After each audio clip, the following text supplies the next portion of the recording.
नमस्कार दोस्तों, मेरा नाम है आकाश और आप देख रहे हैं टेक इन्फिनिटी। Xiaomi ने हाल ही में दोबारा अपने Redmi Note 8, Redmi 8A Dual और Redmi 8 का प्राइस इंक्रीज़ कर दिया है। तो Xiaomi ने हाल ही में इनका प्राइस ऑलरेडी इंक्रीज़ किया था जब गवर्नमेंट ऑफ इंडिया ने जीएसटी रेट इंक्रीज़ किया था स्मार्टफोन्स पे 12% से 18% पे। उसके बाद इन तीन फ़ोन्स का प्राइस दोबारा इंक्रीज़ हुआ था, जिसके लिए Xiaomi ने कोई भी रीज़न नहीं दिया था। पर मोस्ट प्रॉब्ली ये सप्लाई चेन और प्रोडक्शन इश्यूज़ की वजह से हुआ होगा, कोरोना वायरस लॉकडाउन की वजह से। तो अब फाइनली जो Redmi Note 8 4GB रैम और 64GB इंटरनल स्टोरेज वेरिएंट है, उसका प्राइस 12,000 रुपये हो गया है बढ़ के। और आप याद करें तो पिछले साल 10,000 रुपये में लॉन्च हुआ था, तो ओवरऑल 2,000 रुपये इसका प्राइस इंक्रीज़ हो चुका है, जो मेरे लिए पर्सनली काफ़ी डिसअपॉइंटिंग है। क्योंकि अगर एक बार मैंने देख लिया कि इस स्मार्टफोन का प्राइस पहले कम था, तो मैं उस सेम प्राइस पर फ़ोन लेना अवॉइड करता हूँ उस सेम प्राइस से ऊपर वाले प्राइस पे। और Xiaomi को मेरे ख्याल से फ़ोन महंगा नहीं करना चाहिए था। ठीक है, हो सकता है सप्लाई चेन इश्यूज़ हो रही हों, पर Xiaomi ऑलरेडी अपने फ़ोन्स में आजकल बहुत ही ज़्यादा एडवर्टाइजमेंट्स दे रहा है, बहुत ही ज़्यादा।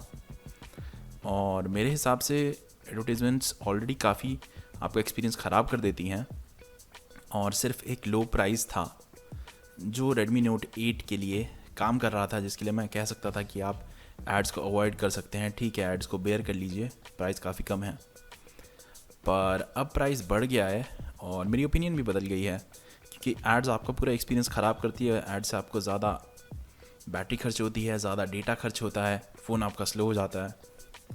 और 6GB रैम और 128GB इंटरनल स्टोरेज का वेरिएंट जो है, उसका प्राइस 14,500 रुपये हो गया है। और ये 14,000 का लॉन्च हुआ था पिछले साल। और ये प्राइसेस ऑलरेडी सारी की सारी वेबसाइट्स पर अवेलेबल है हमें देखने को। और ठीक है, मतलब प्राइस इंक्रीज़ करना एक अलग बात है, पर Xiaomi ने अभी तक तो कोई भी अपने एड्स कम करने की जो प्रॉमिस किए थे उस पर निभाया नहीं है उसे। और Xiaomi मेरे ख्याल से हवा में उड़ रहा है, जैसे कि Nokia और Samsung ने करना शुरू कर दिया था कि अपने फ़ोन्स के प्राइस ज़्यादा रखो, लोग तो ख़रीदेंगे ही, हमारा फ़ोन काफ़ी चल रहा है। और Xiaomi को ये अवॉइड करना चाहिए, क्योंकि Nokia और Samsung, खैर Samsung तो आजकल चल रहा है, पर Samsung की बीच में काफ़ी सेल्स कम हो गई थी उसके मिड रेंज स्मार्टफोन्स पर और बजट स्मार्टफोन्स पर। और Xiaomi भी सेम फेट मीट कर सकता है। पर दिक्कत की बात यह है कंज्यूमर्स के लिए कि आपको इस प्राइस रेंज में और कोई बढ़िया स्मार्टफ़ोन इस प्राइस रेंज के आसपास नहीं मिल रहा है। ठीक है, Realme Narzo 10 का प्राइस भी 12,000 रुपये है और वो 4GB रैम और 128GB स्टोरेज वाले वेरिएंट के लिए है। पर ठीक है, वो उसकी डिस्प्ले की रेजोल्यूशन इससे कम है, पर बाकी मामलों में स्मार्टफोन्स कंपेरेबल हैं। तो ठीक है, मतलब at the end of the day consumer को जो चॉइसेस मिलती हैं वो ये स्मार्टफोन कंपनीज़ काफ़ी अफेक्ट कर रही हैं। पर आजकल काफ़ी लोग चाइनीज़ फ़ोन्स अवॉइड कर रहे हैं बिकॉज ऑफ एंटी चाइना जो टेंडेंसीज़ हो रही है लोगों में आजकल। और आजकल मूवमेंट भी चल रही है कि चाइना की सारी ऐप्स हटाओ और उनके प्रोडक्ट्स ख़रीदना बंद करो। तो ऐसे टाइम पे Xiaomi को प्राइस बढ़ाने से दिक्कत हो सकती है। और इसके अलावा अलग बात करें तो Redmi 8 का प्राइस बढ़कर 9,500 रुपये हो गया है।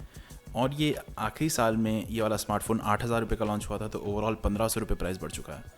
और आखिर में जो Redmi 8A Dual है, उसका जो 2GB रैम और 32GB स्टोरेज मॉडल है, उसका प्राइस अब 7,500 रुपये हो गया है।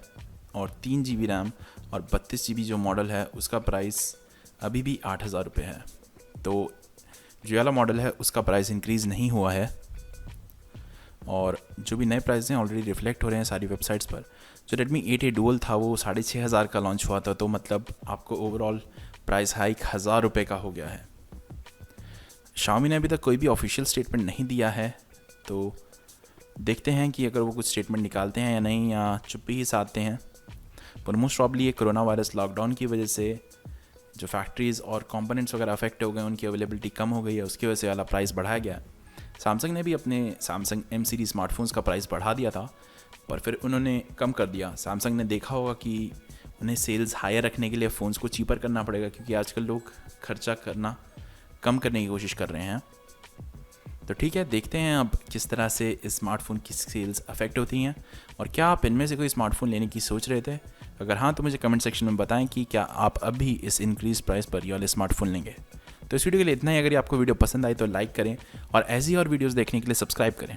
चलिए मैं मिलता हूँ आपसे अपनी अगली वीडियो में।